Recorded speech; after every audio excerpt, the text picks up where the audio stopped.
growth hacking, growth marketing, and community building. Okay. Oh, some Suda. Thank you, Suda, for helping me to press the recording button. I almost forget again.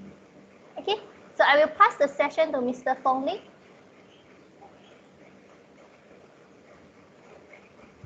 All right, so thanks everyone. Let me start my screen and let me know if you can see it.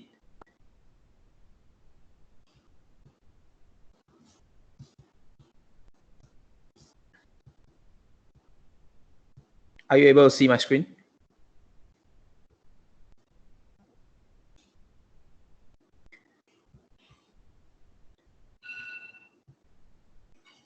Are you able to see my screen? And if you can hear me clearly? Yes, we can see it. I can see it clearly. We can see it clearly. Right. Okay. So let's get started. Morning, everyone, and thank you very much for joining me this early. And so I have about 30 minutes of slides to share with you. It's typically like a 2 hour sharing. I trim it out a lot. And so today we'll basically be talking about growth marketing. And of course, later you can ask me a little bit about community building and stuff. So I wanted to make this session as interaction as possible. So if you have any questions, please stop me, Ms. Chan. I won't be able to see your chat and everybody's interaction. So just stop me at some point if I'm going too fast, or if you need me to actually explain something further. So we'll be talking about growth marketing today. And my name is Feng. I'm from Start Malaysia. Like Ms. Chan mentioned, I previously started a company called Culture Guru that is trying to help people to basically remember what our traditional values and beliefs in, and also it is a marketplace to sell all sorts of things that you probably haven't thought of buying online, like joss paper, joss sticks, and kind of stuff that people burn during Chinese festive. And but since 2014, there's something that I've been doing very close to my heart, is to be it's building the startup community and ecosystem down here in Malaysia and focusing on the southern region. So some of you might have came to our events before at Iskandar Space, different places. Maybe probably heard about the conference that we did early of the year. The goal at the core of what we do at the end of the day is to basically create an ecosystem that makes sure it makes easy for entrepreneurs and startups to grow, connecting them to the capital, connecting them to the governments, and also corporates. So from what we are doing now, as you can see like Ms. Chan earlier, so because we've been building community for a while, so we thought it's about time for us to move to the next steps. So we started investing in our own companies and also investing in a few more companies. And we typically wants to go in to help them to grow to the next level. And by grow, I mean helping them to grow in terms of revenue and fundraising so that they can get to the next round. So these are some of the companies right now that is in the portfolio. You might heard about them. Some of them are in KL, some of them are down here. Though a few of them actually get very, very popular during the MCO period. So let's get started. What exactly is growth marketing? Or you probably heard about people always saying this term called growth hacking, right? Growth hacking, to me, at the end of the day, it's basically just another fancy title about someone. You call him a growth hacker. You can call it growth marketing. Anything you can say. But to me, it's basically a very data-driven and very analytical marketer. And the person or the team who's basically handling growth, the true north is basically all about growth. And basically we'll do everything to make sure there is a growth that we can find. So we have to do a lot of experiment. We have to do a lot of testing, and a lot of time we fail, and it doesn't really matter, because if we find one or two winning experiment, that's something that actually is going to help us a lot, right? So basically, a lot of time when people talk about growth marketing, there are a couple of different things, right? You talk about the creative side, right? That's where the traditional marketing people, they're always doing, right? And but then we also have skill sets in terms of automation and a little bit of engineering at point of time to basically help the company to automate certain things once we find a winning experiment. And you have to be very, very analytical. So every decision that you are making is basically informed by the data that you actually see out of your experiment. You don't second guess. Out there, you probably heard about 10 or 100 types of different growth hacking tactics that everybody else have talked about, right?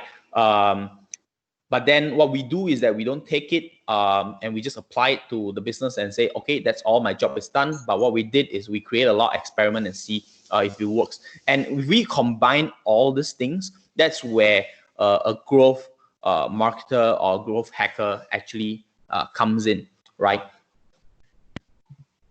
So basically, if you look at we call the pirate matrix. I will go into very detail later about this thing. So if you don't understand whatever it is at the left, it's okay. But what I want you to understand is the traditional marketers and digital marketers normally only focus on awareness and acquisition. Their work is always about creating awareness and acquisition of the clients or the customers potential for the companies. But as a growth marketers, what we do is that we are normally focusing on the full funnel, and we basically look at a lot more things like how do you activate your customers who sign up on your website, on your app. How do you basically keep them using the product? How do you make sure that they refer all these things to people and eventually pay money for your service? So this is what essentially a growth marketer is actually looking for. And a lot of time people will be asking, right, so what exactly is a marketer or a growth hacker? What kind of skills do I need to have, right? So thanks to our friends from the Growth Tribe, they basically created what we call the T-shaped marketer that basically been popularized back then in 2018 about what kind of the skill sets where you are typically looking at to have when you are trying to become a growth hacker. But of course, right, you doesn't need to have every single things that checks in, in this channel. Like for myself, I can't do front end coding. I can't do basically machine learning and AI, right? I can't, basically do, build a mobile app, but I will be able to do a lot of other things such as, funnels marketing, basically conversion rate optimization, something that I'm going to share a lot. I can do like social media, I can do emails, viral and stuff. So content marketing. So basically, if you check more lists on top of this, that's definitely better for you. But it all boils down to the experience if you're able to actually create and execute something. So the question is, if you are not trained to be able to do coding or programming, then does it mean that you can't become a growth hacker or growth marketer? It doesn't necessarily mean that, because the fundamental is that you got to be very, very analytical. And there's a lot of things in these days you actually do not have to use coding to solve or basically experiment it, right? So some of these, I want to give you some stories and also that basically makes growth hacking or growth marketing popular back then. You probably heard about this company called Dropbox, where we actually keep a lot of our files and photos online. They basically have the mobile app and also the desktop, right? So what they did initially back then that makes them so popular is basically a growth hacking method that's been popularized called referral tactic, right? So basically what it does is that it always prompt you to invite your friends to Dropbox so that you can get additional space for free on the Dropbox account. And basically by doing that, you just have to put in your friend's email address Just give them a list of email address that and they'll send a message on behalf, or you can share it on Facebook or Twitter. And then more of your friends got to know that, hey, you know, I can use Dropbox for free, and they will join, they'll sign up, and you get additional space, right? So one of the funny things that I did back then is that because I do not want to bother my friends to invite like 30 or 40 of them to maximize the 8 GB limit, what I did was I basically create a hack on the email address itself, which I can share with you personally because it's quite spammy, right? So I basically create a list of email address and I sign up myself very easily.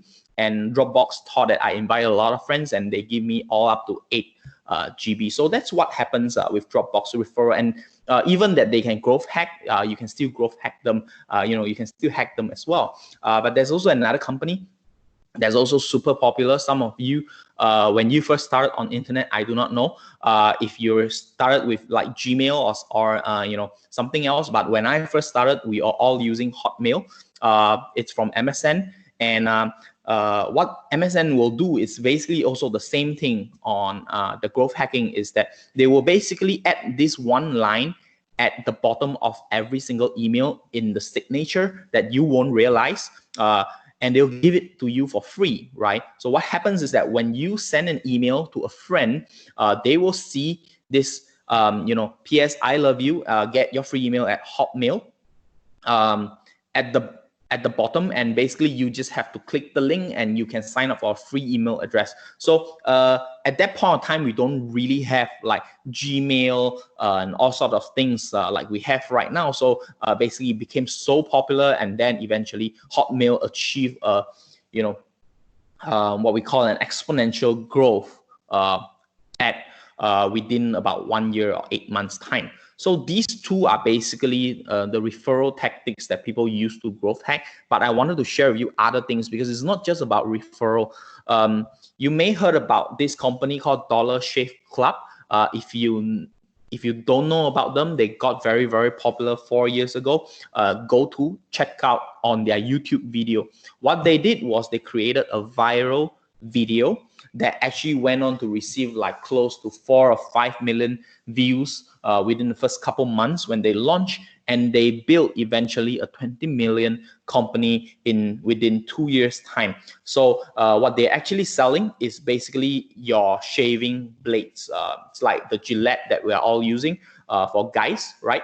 And they sell it for $1 on subscription package, send it to you. How they growth hack their business, they use basically a viral email address, right? And there's another one that we typically call a growth hacking method using a lead magnet. So basically what happens is that you have a service, you want to basically target certain type of people to use your service. And to do that, right, what you did was you create free stuff for people to download. And by downloading it, they need to give you their email address, their contact number, or sometimes answer survey forms to basically get, sometimes it could be a report, it could be a template, right? So this company is called HubSpot. So HubSpot is basically a B2B product. We call it a customer relationship management software that businesses normally use. When you're growing to like more than 1 million or 2 million, you will be starting to use this thing, especially if you do a lot of sales. So it's an online platform.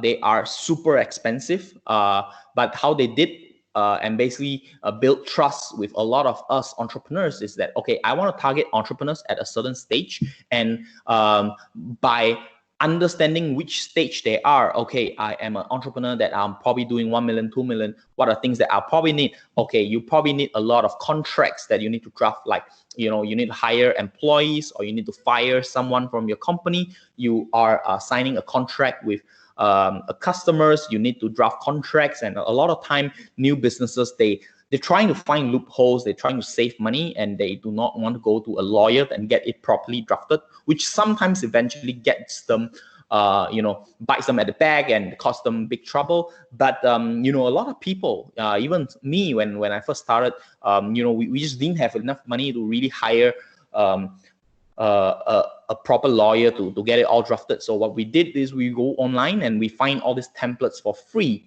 And in return, we give them our email address, our contact numbers, our company revenues, number of clients or employees, our team size, and all this information so that we can get all these templates for free. But in this process, what we did was we built a very good trust with this company. It was a whole, you know, from the start, I know this company, I keep hearing about them, I always saw them. And when I need CRM software, my natural choice will be making me more inclined to choose to use HubSpot compared to everybody else. So these are some of the stories that basically help companies' growth and the growth hacking stories that are actually pretty popular online, and you can always search for more. Google is your best friend, so I'm just sharing a couple of you so that you really kind of like understands what we are talking about today, right? So in growth hacking, like I previously said, there is a funnel that we look at where how we help a company to actually growth. We now always call it growth funnels, but actually back then in 2008, there's this guy who used to be super popular, but is no longer so popular, from 500 startup. His name is called Dave McClure.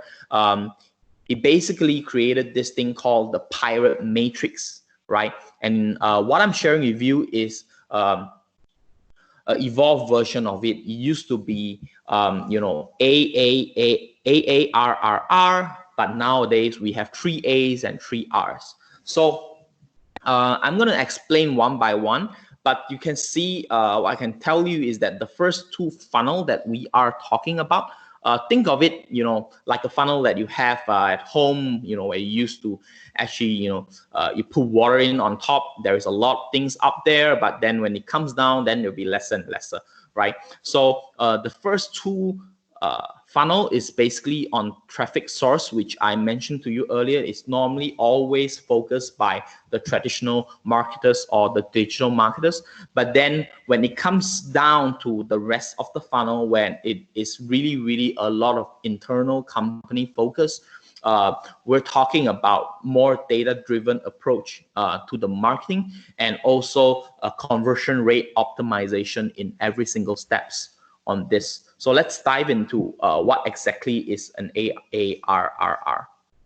So our goal as a growth marketer when we are doing this is basically we look at the funnel and we split it like an ice cream, right? So basically this is the top of your funnel. Then you have middle, which is becomes narrower, and eventually the bottom of the funnel. Our mission at the awareness and acquisition stage is always about getting people's attention so that they will come to our website, or they will use our product, or they will actually download our app, right?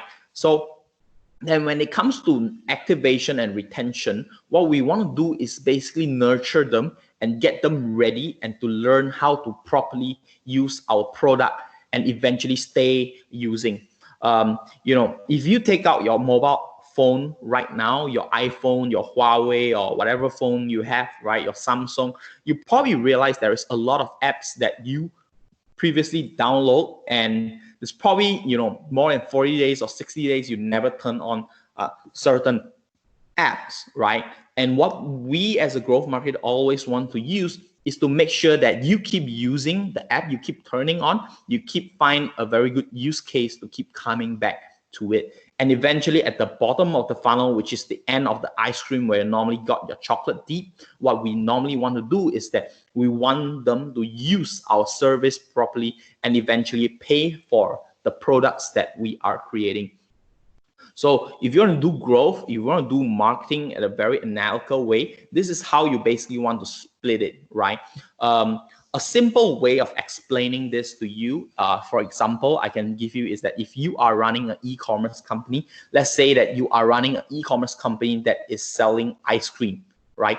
You sell Haagen-Dazs ice cream. What you want to do is that you're probably going to create awareness on the social media to talk about your products. You create videos, you write articles, you write social media posts, you post TikTok videos, there's always someone holding and eating the Haagen-Dazs ice cream, right? Then eventually, when people click on your page, or they visit your page, they'll see that, oh, okay, I can now buy Haagen-Dazs ice cream on the internet. So they will click on the link, or what we normally say, the call to action, in your social media page, or maybe on your Instagram swipe up, right? Then they will come to your website, Haagen-Dazs website, right? Eventually, what you want them to do is that you want to lead them to be able to start, scoring to your website.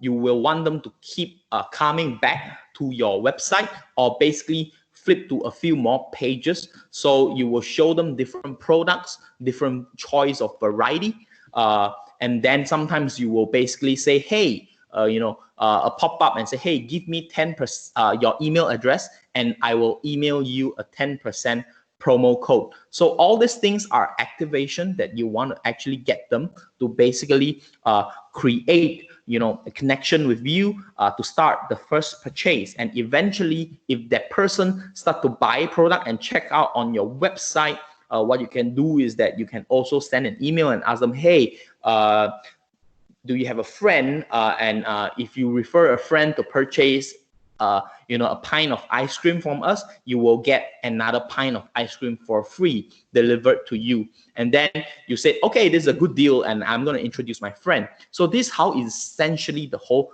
marketing on growth side really works when we break it down using the 3A and 3R methods, right?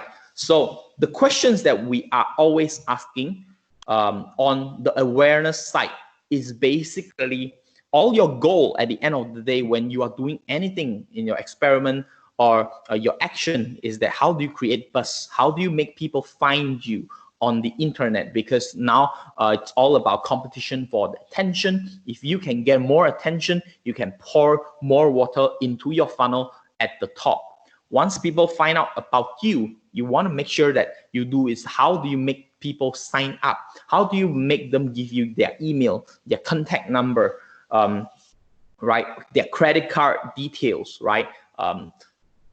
Then we want to look at how to get them to experience the products. That's why you see a lot of people on their website, they say, hey, there is a 14 days free trial that you can come to experience my product. Hey, take a quiz on my website so you can experience my product. Hey, we are offering first purchase at 50% or buy one free one off. So these are things that we do at the activation. And when it comes to retention, the questions that you want to keep asking is, how do you keep them coming back? How do you give them a very good product and keep them coming back again to your website and purchase from you and try? And essentially how to turn them into a raving fans that they will go out and they will always talk about you. They will share on their social media. They will share on their stories when they use your product. They will talk to their friends. They'll create blogs, vlogs, and anything to help you to bring in more sales. And eventually is, how do you make them pay money? And of course, most importantly is make them pay more money, right? So this is your mission. I may be going a little bit fast, so if you have any questions, you can ask me later, right? So I have another 30 minutes. So you do not have to create traffic. The thing is always people comes to me and say, Feng, I have a product, I have this thing, and I don't have traffic that comes to me. What I always tell them is that you don't really have to create it, because things are already out there. What you want to do is you go out and find them. People used to be on Facebook, but then the younger generation moved to Snapchat. Now everybody is on TikTok, right? People are still there. They are just not on the same platform that you are using, but they are actually out there elsewhere. You just have to go out and find them, right? So a lot of people, they basically have a where they want to reach when they come to me, right, is that they do not realize that there is a gap between this thing, and how it can be solved is to basically create a growth engine and basically utilize all the principles of growth hacking into their business, or basically have a really, really good person in charge to take care of their growth, right? So I'm going to skip this. But when we talk about growth engine, is basically helping people to really, really look at their growth and traffic into 3 sites, right? So we talk about so many things, right? And the most important thing is to be able to pour waters on top of it, right? So this is how we look at it. You have traffics that you own, you have traffics that you can go out and earn it for you, and you can have traffics that you pay to actually acquire. And what essentially talk about is that on paid traffics, you probably heard about media buying. We always talk about ads on Instagram, LinkedIn. You talk about, PPC, buying ads on TikTok, or even, buying a billboard at the highway. But on your own traffic, what you always want to talk about is that, okay, if people already come to your website, what can you do? Can you create a landing page? You have a group of people who are already in the existing client base. You have your own social medias and the followers. You have probably your mobile app that you have people that actually download it. So you have to look at all this traffic separately. Certain things you own it yourself. You don't have to pay more to actually use it. You just have to use it, right? But then paid traffic is where you can really scale, because as long as you have more money, you can actually buy more of it, right? It's like how Grab started, right? They have a lot of money. They can do everything to crush a competitor. And then there's traffics that you can earn. You need to work your way. You need to work very, very hard. You need to earn the respect from people, so that people will come to you and say, hey, let's do partnership. You need to go and back people and say, hey, can I blog on your website so that I can, get a backlink to, to my place. If you go and, do something and you do it for long, you become an influencer. People come to you and invite you for sharing. They'll pay you to do something else. And maybe even your customers, right? When you can turn them into your raving fans, that's where really a traffic that you can earn, because you need to work really, really hard to please a customer. And then that's what you want to do, right? So, and what we do is then we eventually assemble all these funnels into our growth engine, right? So the traffic source and the data-driven site. So basically you have the traffic source, we assemble on top of it here at the green side, and then we keep using this site. So optimizing the funnel. So for a very example, I use, I give an example of the ice cream business earlier, right? So you spend and you can buy, you can have the organic, your own, you can earn, have traffics. All these people are cold when they come to you. We always talk about temperature. They reach to your landing page, they go sign up for a free ice cream, and then maybe they convert into customer, they keep buying ice cream from you, and maybe become eventually, when they're so loyal, they always refer people. So this is all the funnels that we are using. And how can you optimize it is that when we come in, we look at improving 10% in everything. And say, for example, so the math is that, okay, if you were to spend 100 ringgit dollars a day, and you can get 1,000 visitors to your landing page, which is 10%, right? And you basically have 100 people that signs up to get free ice cream from you, and another 10%. And then after sign up, 10% of people become your paid customers, and they buy a product from you, deliver ice creams directly to their doorsteps at $100 a month. And they do not refer anyone. So basically a month you make $1,000 because you have 10 customers that pays you $100 per month. But if you can improve 10% of this whole thing, let's see what happens, right? Basically, you still spend $100 a day. Instead of getting 1,000, you get 1,010 people. You convert 11%. And out of this 11%, you convert, again, 11% into a free trial sign up.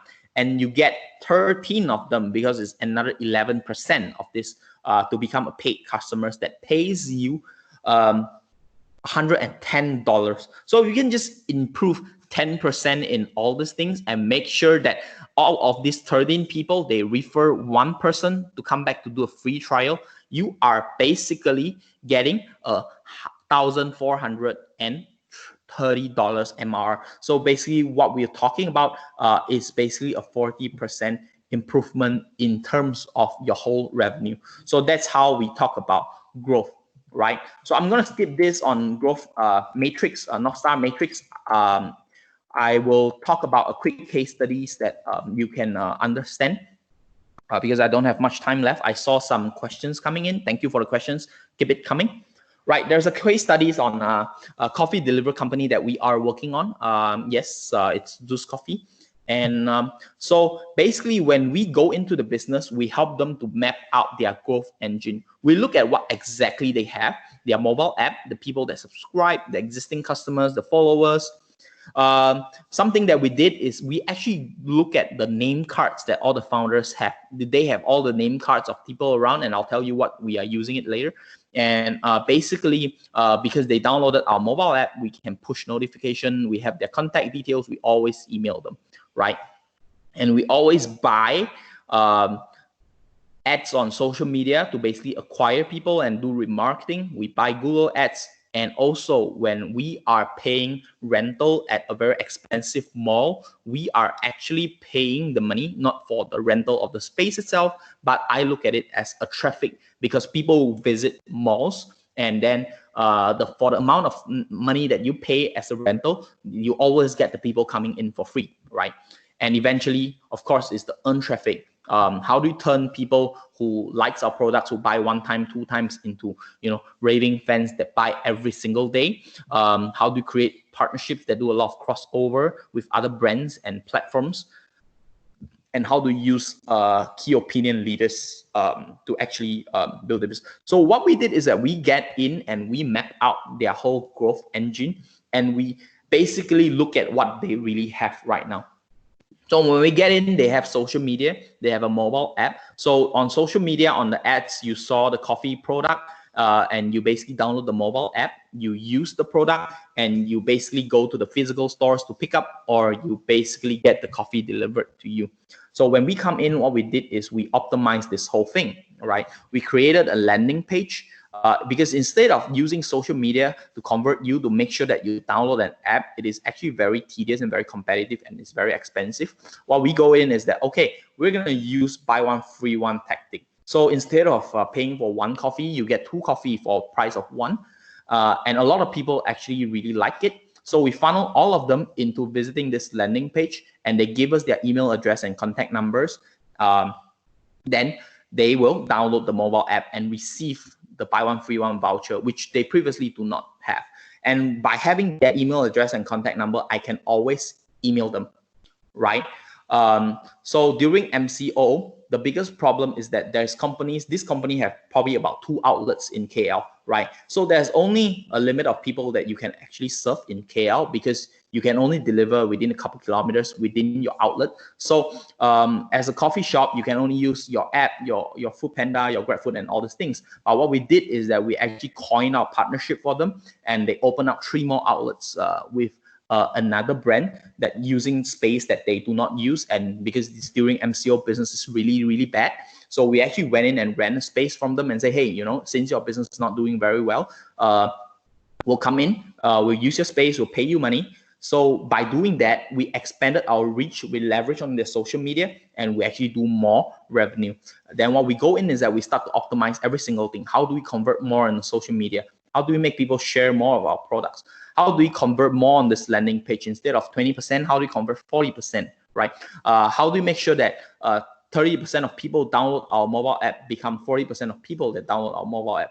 How do we ensure that when we have 1 stores, we create more stores? How do we make sure that we have 1 stores that maybe sells 1,000 cups of coffee to sell 2,000 cups of coffee, right? So this is the thing that we did. Another is a TCM company, right? They're basically a traditional Chinese medicine company. What they initially started is that they have a social media, they have an online website that sells herbs and products, and also they have a physical clinics that actually do treatment. What we did was we get in, we create a quiz to help people understand their body type a lot better, and it's a free quiz online. People are always curious about themselves, so they always come in and use these things. And then eventually, what they did was we used this free quiz as a very cheap acquisition tactic to basically bring more people to answer the quiz. And when we do this, we get their email and contact number. When we get their email and contact number, we keep sending them details that is related to them. So I know that this guy is a Hittite body type, right? Chinese always say Hittite, right?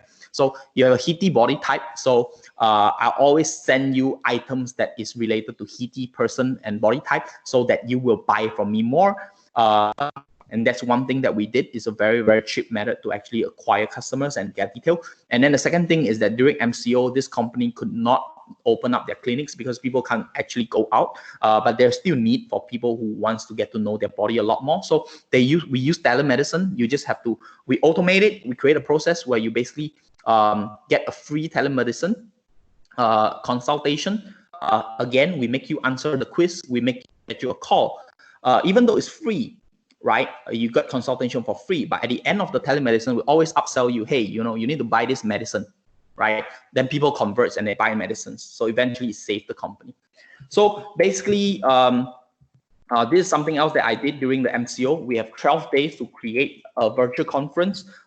We spent 8 months, about 8 months to create a previous largest conference in JV called Base Conference. But during MCO, we decided to take this up to the next level. We used 12 days to basically create a conference. We got same people coming.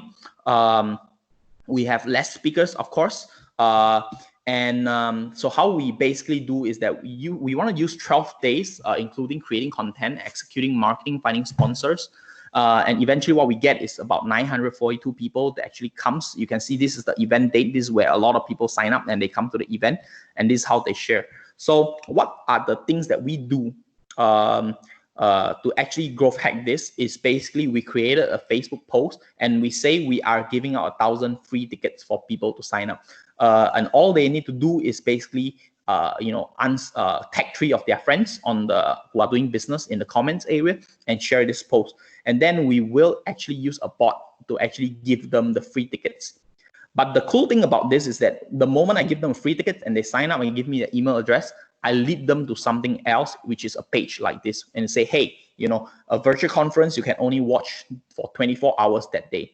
But if you share this to more of your friends, you can actually buy the lifetime access or 1 year full access at 50% off, right? And then people they want to unlock the gift, and then they start to share again to their friends. That's why we have 130 shares here, and eventually we got about 500 views within like 5 days. But the cool thing is that we have 20% of the people that actually take action and share it to their friends, right? So I'm gonna skip the tools. But recommended reading, this is super important, right? So if you are keen to learn more about growth hacking, I don't have a lot of time because I want to answer some questions. There's a couple books. It's like a Bible. You need to read it, right? First, Hacking Growth by Sean Ellis. This is the founder of and the person that actually coined now the growth hacking terms. So you need to read this book to understand more. We talk about the growth North Star metrics and one matrix that matters, because that's one thing that we use data to make sure that we growth hack something. Lean Analytics is super important book, so that you learn what exactly people does when we talk about the analytical mind. And of course, Neil Patel created a very good guide, which is very, very short. I think it's only 20 over pages. It's called The Definite Guide to Growth Hacking. So it's free online. You can download this to learn more about growth hacking. People that you always need to follow, and I follow as well, Sean Ellis, which is the founders of growthhacker.com, which is also the author of Hacking Growth, right? Neil Patel, right? He have a couple companies, but those that always have very, very good content that comes out is on his blog called Quick Sprout or Crazy Egg. There's another guy, it's called Noah Kagan. He have a very good Facebook channel and very good podcast. He have this blog called OK Dork, previously from Facebook, got fired, and then built a $10 million company over the last couple of years called AppSumo, right? And of course, the king of traffic, you need to always know this guy, the founder of ClickFunnels, Russell Brunson. And if you can follow him, you learn from him. These are all these people that I learned from. And there's, of course, a lot more. But as a starter, I would recommend this for you. So at the end of the day, it's no talk, all action. If you want to learn more about all this digital marketing and growth hacking part, you just need to search a lot more, read up a lot more, and basically really find a real project, get someone to help them for free, or eventually so they can learn and get a first-hand experience. It used to be really, really hard, but I don't think it is anymore, because today we have a lot of people that have gone through this whole journey. right? So at the end of the day, what I want to say is that all these skills actually helped me to kind of like turn around during the MCO period and all these things. We were running a lot of events and all these things and co-working space, and it's been very, very hard because we do not want to run a co-working space anymore, and we know that we are probably not able to run any big programs anymore until end of the year. But the team have to get paid. We all need to basically make sure that we survive, right? But these are the skills that actually land me clients during the MCO period, or I would say prior to MCO period.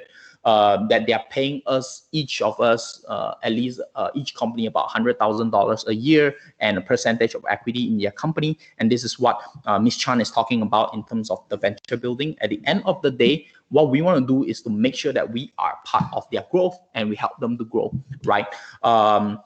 That said, I am looking for interns to hire or full-time people to join me in JB. If you are keen to learn more about growth hacking, e-commerce, F&B, retail, this is all we do, and hit me up. So basically, that's my presentation. Thank you very much. These are my contact details. You can WhatsApp me, email me, or just visit our website. So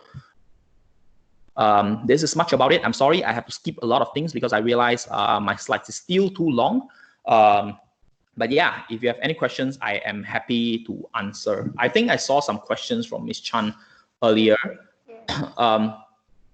Yeah, if you all have any questions, you can always raise questions. So first questions, what's your opinion on TikTok platform? How does TikTok platform help business in growth hacking? Can F&B gain more deals on TikTok platform? I think TikTok now is actually really going crazy because I think one thing that we are testing and we are learning ourselves is that TikTok is very, very new, right?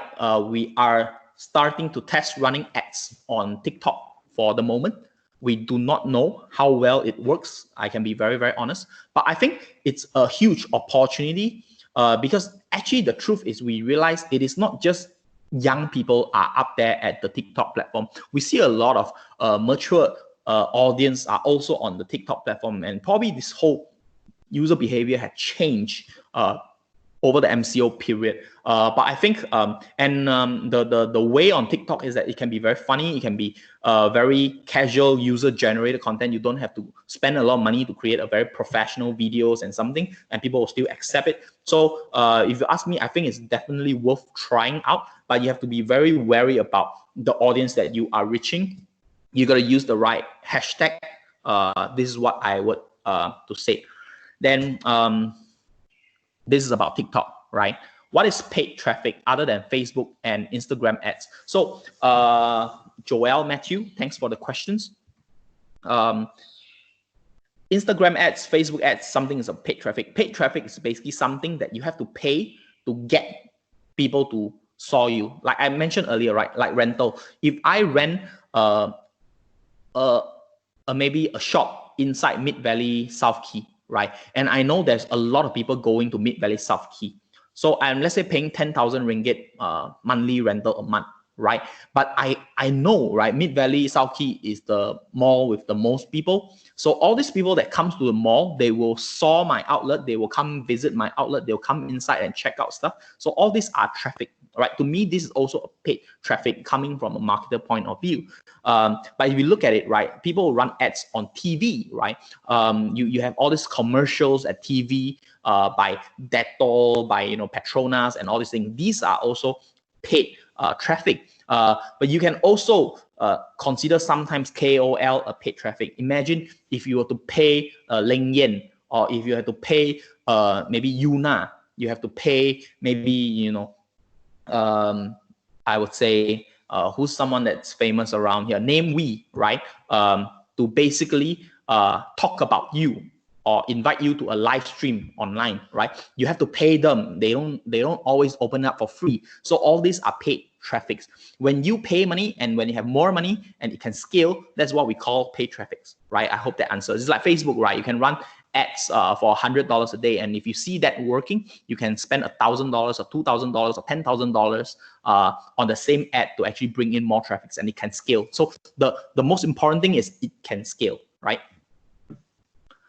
Second, these days, people seldom read their email. Some email just go to junk box. Is there a better solution to reach a target audience? By Hunzu Rong. Thanks for these questions. Now, I definitely agree because there's just too much spams right now. There are a couple things and hacks that I personally use. So first thing is that you need to always first understand, right? Email is literally free, right? If you have 1,000 people on your list and say you are paying for a service for $10 a month, the cost is $10. It's already been paid. If you have a 10,000 or 50,000 people email list, you're probably paying $150, $300, $400 on your MailChimp service and all these things. But all these fees are fixed. You have to pay, right? And if you have 10,000 people inside your list, and if you send them email, only 10% of them open. That's about 1,000 people. It is still open. And if you consider, let's say 10% of people will actually convert, that's probably 10 people or 100 people that will convert. These people buys on your website, right? It is still revenue, and these revenues are free. You own it, right? And if people don't really read email, but what if you just able to actually get to that 10% of the people that open up your email? It is free, right? So you always want to use it. That's one thing. Second thing is that there's a lot of people that likes to scam. That's why emails becomes so hard. There's some things that you really have to put into in crafting. I have email campaigns that have 50% open rate. My normal range is about 26 to 30 range, looking at maybe 30,000 people a list. What you need to do is to always figure out the title, right? And there's you can just go to Google and say email title grader, and you'll see a list of tools that you can use. What you want to do is to make sure that you create a title that the algorithm thinks is good, right? So if you can create good titles, it basically helps you to increase your open rate. That's one thing, because people don't see your content. They don't trust you. But if you have a very, very good title, people go in. But remember, do not always want to use a clickbait title, because in the long run, it will actually hurt you. You've got to be really, really relevant. Then the next thing that I really like to use is also another hack, which is called the reallygoodemails.com. So, right, so you got to check out this website. I really love it. It's called reallygoodemails.com, and it basically curates a list of emails globally who are really, really good. So nowadays, when I want to design an email, I will always check out reallygoodemails.com, and they'll give me a lot of inspiration of a good email design and what kind of words and copy that I should write. And I will tweak it and use it for my own purpose. So I don't really have to start thinking. So this is a hack that you can use. It's called reallygoodemails.com. So I believe I have answered 4 questions here. And which job earns more money, a growth hacker or a digital marketer? I wouldn't say which one earns more money. I've met digital marketers who are really, really good and they get paid super well. And of course, I met growth marketers that are also very, very well paid. I don't have an answer for this, which jobs pay more, but I think it really boils down to what do you really want people to remember you about? Like for me, right? What I want people to think about myself is that if I take a community builder, if I, as Feng, stop building community where people all know me for the last 6 years, what is the skills and what is the thing that people will pay me for, so that I can continue to survive. I can make money for my to sustain my family and my team. So what's that one skill that you want people to remember yourself? Where's your passion is? This is where you can actually you find yourself one, like the T-shaped things that I talk about. You don't have to be a master in every single thing. If you can just be good at one thing, copywriting, you can get paid really, really well as well. You just have to choose and where your passion in. And for me, I want people to remember me where I can help them to grow, right? So that's one thing, right? And you just have to choose. So I believe I answered most of the questions. Is there anything else that I can answer? I hope you can, I bring values to all of you, and I hope it's not too confusing. You can always reach me out on Facebook, on email, or WhatsApp. I'm happy to answer any questions that you have. If you are too shy to ask privately, if nothing else, then I will hand it over to Miss Chan. And thank you very much for having me. Okay. Thank you very much, Mr. Feng Ling. Okay, because currently 9 o'clock already, so thank you. We managed to do it within the time and we answer a lot of questions. So this sharing session will be recorded, okay, and it will be posted on Microsoft Stream. So once again, thank you, Mr. Feng Ling. Okay, we will end the session here. Thank you. Who is the student who pressed recording? Please